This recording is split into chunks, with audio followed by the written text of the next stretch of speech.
What is going on, guys? In this video I'm going to be doing a quick DIY tutorial on how to install the F1 Rainlight on the M140. I did get the light off AliExpress. I'll leave a link in the description below. I actually bought it last year and it was wired up to my old car, but I've taken it off and used it on this, so it lasted pretty well. One thing you do need to do is waterproof the edges because they do not come waterproofed. My first one got destroyed because of water. So yeah, just get some sealant off Amazon or something. Be about £10, and make sure you seal up the edges. But anyway, we'll get straight into the video.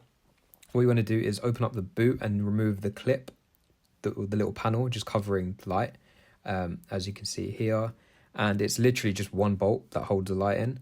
So make sure you remove that, and then use a panel removal trim tool just to kind of pry the light off, and it should just pop out. There's no other clips or anything.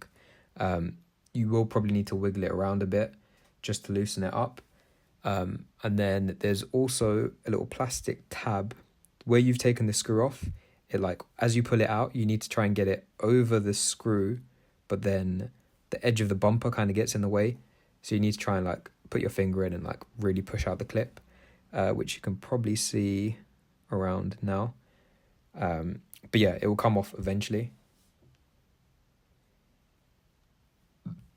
Cool, so once that's off, you're probably going to need to clean out the spider webs.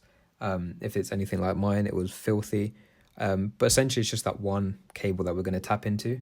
Cool, so the next thing is you want to screw the F1 light onto the diffuser. You are going to have to drill 2 holes in there, and one in the middle just to feed the wire through. But essentially that's how it's going to sit. Going to have 2 screws on either end.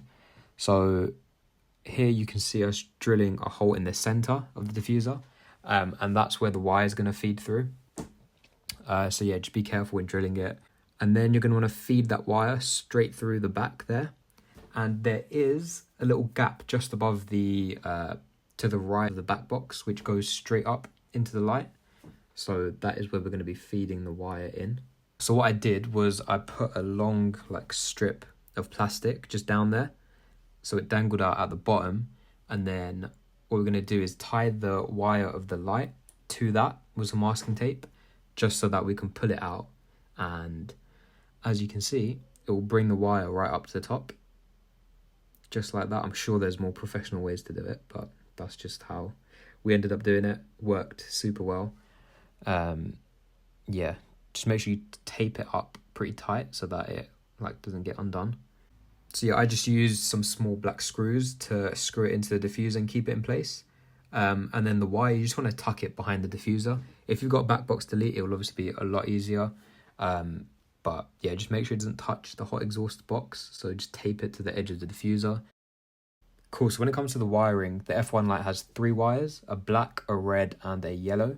The yellow wire is only needed if you want it to flash when you brake. And I didn't want it to do that just because it flashes like 4 times in a row pretty quick, and I'm not really a fan of it.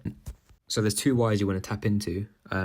The first wire is the red one on the F1 light, and that's going to be attached to the black and grey wire on the headlight cable. And then the second one is the black wire on the F1 light, and that is going to the brown cable. That is pretty much it. As soon as you do that, you just want to plug it back into the light, test it, make sure it's all working, and should be good to go ahead and put the light back in.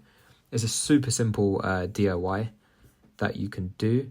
The key to remember here is just to get the light waterproofed. So you can buy like waterproof sealant on Amazon for like £5 to £10, and just rub that on the edges of it just to prevent any water from going in.